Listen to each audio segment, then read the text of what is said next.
وَيَسْأَلُونَكَ عَنِ الْمَحِيضِ قُلْ هُوَ أَذًى فَاعْتَزِلُوا النِّسَاءَ فِي الْمَحِيضِ وَلَا تَقْرَبُوهُنَّ۔ سب سے پہلی آیت تھی کہ حالت حیض کے بارے میں اللہ نے فرمایا کہ یہ گندگی ہے، اس میں زوجہ سے جمع مت کرو۔ اس میں ایک ہمیں اسلام کا مزاج، صفائی کا مزاج بھی پتہ چلتا ہے کہ اسلام ایک یعنی صفائی کا قائل ہے۔ اب دیکھیں میاں بیوی کے درمیان جو ایک سیکشول ریلیشن کا عمل ہے، اس کے دوران بھی اسلام یہ برداشت نہیں کرتا کہ کوئی ایسا کام کیا جائے جس سے گندگی میں آپ کو ملوث ہونا پڑے۔ تو اس سے مجھے ایک بات حیا کے خلاف ہے، لیکن یہ مسئلہ آ گیا تو میں ضرور بیان کروں گا۔ یہ جو آج کل اورل سیکس کے نام سے ایک بےہودگی ہمارے معاشرے میں پھیلائی جا رہی ہے، میں سمجھتا ہوں کہ اس کا ناجائز ہونا بھی اس آیت سے ثابت ہے کہ ایک گندگی جو شرمگاہ میں گندگی ہے اس میں ملوث ہونے کی اجازت نہیں دی۔ تو جس منہ سے انسان کھانا کھاتا ہے، جس منہ سے کلمہ پڑھتے ہیں، جو یعنی سب سے زیادہ جس کو صاف رکھنے کا اہتمام کیا جاتا ہے، اس کے اندر اس طرح سے گندگی پھینکنا اور ڈسچارج ہو جانا، جو غیروں سے ایک حیوانگی ہمارے معاشرے میں آ رہی ہے، تو یہ کہاں سے اسلام اس کی کہاں سے اجازت دے گا؟ تو اگرچہ یہ مسئلہ حیا کے خلاف ہے، لیکن ہمارے معاشرے میں بہت تیزی سے یہ چیز گندگی پھیل رہی ہے۔ تو اس لیے یہ جو ہے میں سمجھتا ہوں کہ اس موقع پر اس مسئلے کو بیان نہ کرنا بھی ایک قسم کی خیانت ہوتی ہے علمی۔ تو اس لیے اپنے معاشرے کو پاکیزہ رکھنا چاہیے، اور بالکل حیوان اور درندے بن جانا جیسے کہ غیر مسلموں کے ہاں، ان کا تو کوئی مذہب نہیں ہے، ان کے تو حیا اور پاکیزگی کے اصول نہیں ہے کوئی، ان کو تو بس ایک دنیا میں ہی لذت اڑانی ہے اور مزے اڑانے ہیں، اور وہ اپنی زبان سے کہتے ہیں کہ پیدا اس لیے ہوئے ہیں۔ تو اگرچہ شریعت نے اجازت دی ہے کہ میاں بیوی ایک دوسرے سے ہر طرح سے فائدہ اٹھا سکتے ہیں، لیکن اس فائدے میں اتنا آگے بڑھ جانا کہ بعض لوگ یہ دلیل دیتے ہیں کہ منی جو ہے وہ ناپاک نہیں ہے، وہ تو پاک ہے۔ بعض فقہا کے نزدیک منی پاک ہے، لیکن یاد رکھیں کہ منی جو ہے وہ صحیح قول کے مطابق اگر آپ دلائل دیکھتے ہیں تو منی بھی ایک ناپاک چیز ہے۔ تھوڑی دیر کے لیے فرض کر لیں اگر پاک بھی ہے تو یاد رکھیں ہر پاک چیز طیب اور طاہر یعنی طیب نہیں ہوتی، وہ خبائث میں داخل ہوتی ہے۔ بہت سی پاک چیزیں ایسی ہیں جو خبائث میں، جیسے یہ ناک کی غلاظت ہے، اب یہ کوئی کھانے کی چیز تو نہیں ہے، حالانکہ پاک ہے، یہ کپڑوں پہ لگ جائے تو نماز ہو جائے گی۔ تو جو فقہا منی کو پاک بھی کہتے ہیں، وہ بھی کہتے ہیں کہ اس کا یہ حلال نہیں ہے، یعنی ہے یہ خبائث میں، اور اللہ نے خبیث چیزیں ہم پہ حرام کی ہیں۔ تو خبائث میں داخل ہونے کی وجہ سے بھی اس کا اس طرح سے ملوث ہونا اور جو ہے وہ یہ بھی حرام ہے، ناجائز ہے۔ اور اگر آپ دلائل کی دنیا میں آتے ہیں تو منی کے ناپاک ہونے کے دلائل بہت مضبوط ہیں۔ سب سے پہلے قرآن مجید کی آیت ہے الم نخلقکم من ماء مہین، کہ ہم نے تمہیں غلیظ پانی سے پیدا کیا ہے، گھٹیا پانی سے پیدا کیا ہے۔ تو گھٹیا کے لفظ میں اس کے ناپاک ہونے کی طرف اشارہ ہے۔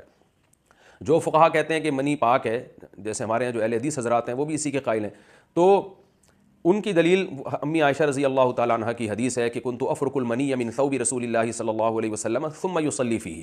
امی عائشہ رضی اللہ تعالیٰ عنہ فرماتی ہیں، بخاری مسلم کی حدیث ہے کہ میں نبی کے کپڑوں سے منی کو کھرچ کے صاف کیا کرتی تھی۔ بعض دفعہ آپ کے کپڑوں پہ منی لگی ہوتی تھی تو وہ جم جاتی تھی تو کھرچ کے میں صاف کرتی تھی، اور آپ اسی میں بغیر دھوئے نماز پڑھ لیا کرتے تھے۔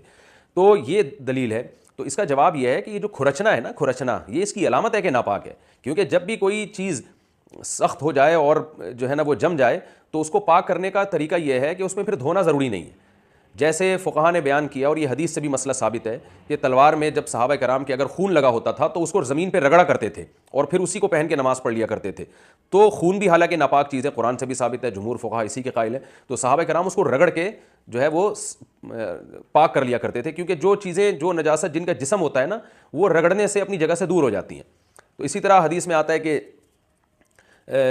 جو ہے اور بھی بہت ساری روایات ملتی ہیں اس بارے میں کہ نجاست جب یعنی اس کا کوئی جسم ہوگا تو رگڑنے سے وہ پاک ہو جائے گی۔ تو منی اگر کپڑوں پہ لگ جائے تو اس کو کھرچنے سے، کیونکہ اپنی جگہ سے ہٹ جاتی ہے وہ، تو اس لیے، اور اگر کوئی باقی مقدار رہ بھی جائے تو اتنی تھوڑی ہوتی ہے کہ معاف ہوتی ہے، تو اس لیے اس کو اس سے حدیث سے یہ استدلال کرنا کہ یہ پاک ہے، یہ ٹھیک نہیں ہے۔ اور بھی بہت ساری احادیث ہیں جن میں امی عائشہ رضی اللہ تعالیٰ عنہ فرماتی ہیں کہ میں باقاعدہ دھویا کرتی تھی منی کو۔ یہ بھی بخاری مسلم کی حدیثیں، صحیح حدیثیں۔ تو حدیثوں میں ہمیں دونوں طرح سے ملتا ہے کہ کھرچنا بھی ملتا ہے اور دھونا بھی ملتا ہے۔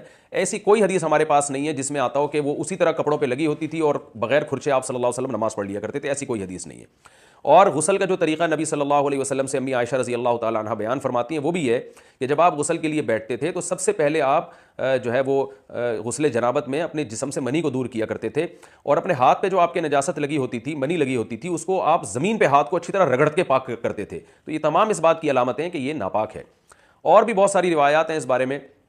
عقل کا تقاضا بھی یہی ہے کہ مزی جو ٹرانسپیرنٹ پانی ہوتا ہے نا، وہ نکلنے سے وضو فرض ہوتا ہے، اور منی کے نکلنے سے غسل فرض ہوتا ہے۔ اب مزی کے ناپاک ہونے پر تو سب کا اتفاق ہے، تو اب کیسی بات ہے کہ جس کے نکلنے سے وضو فرض ہو رہا ہے وہ تو ناپاک ہو، اور جس کے نکلنے سے غسل فرض ہو رہا ہے وہ پاک ہو؟ تو اس لیے اس میں بھی امام حنیفہ رحمہ اللہ اور امام مالک کے دلائل بہت مضبوط ہیں کہ منی ایک ناپاک چیز ہے، کپڑوں پہ لگ جائے گی تو نماز ادا نہیں ہوگی۔ بہرحال پاک ہو یا ناپاک ہو، دونوں صورتوں میں اس کا اورل سیکس کے ذریعے جو ہے اس طرح یعنی اس طرح کا استعمال کہ وہ منہ سے ملوث ہوتا ہو، یہ تو بالکل ناجائز عمل ہے۔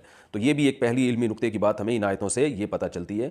اور آگے اللہ نے ارشاد فرمایا ان اللہ یحب التوابین ویحب المتطہرین، اللہ توبہ کرنے والوں کو بھی پسند کرتا ہے، پاک صاف رہنے والوں کو بھی اللہ تعالیٰ پسند کرتا ہے۔ تو لباس کی پاکی، جب لباس کو گندگی سے بچانا ضروری ہے، باڈی کو گندگی سے بچانا ضروری ہے، تو منہ کو گندگی سے بچانا کیوں ضروری نہیں ہوگا؟